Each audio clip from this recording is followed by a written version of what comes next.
इस 2 degree centigrade के मौसम में कबूतर काफ़ी खुश होते हैं, लेकिन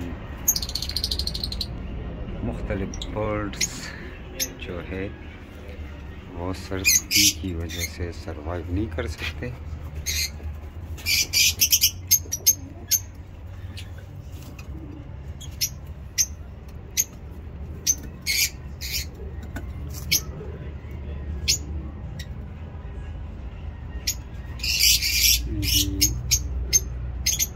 बच्चा ले किए हुए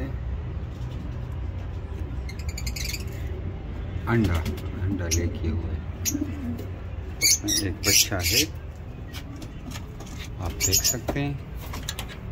मैं भी आपको दिखाने की कोशिश करूंगा।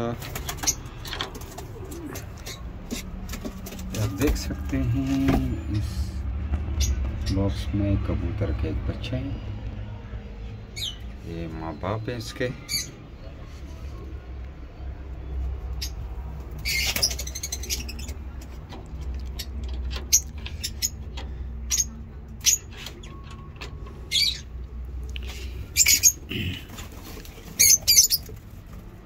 ये लव बर्ड्स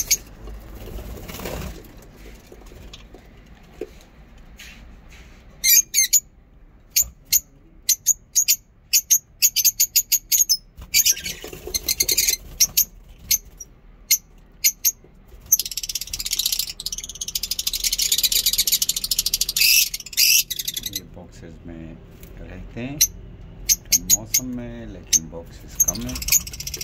एक बॉक्स इस साइड पे लगा हुआ है, ह्यूज बॉक्स सबसे बड़ा है ये। तो ये है हमारा birds love special. Like, share, subscribe. See you next time. Okay, take care, bye bye.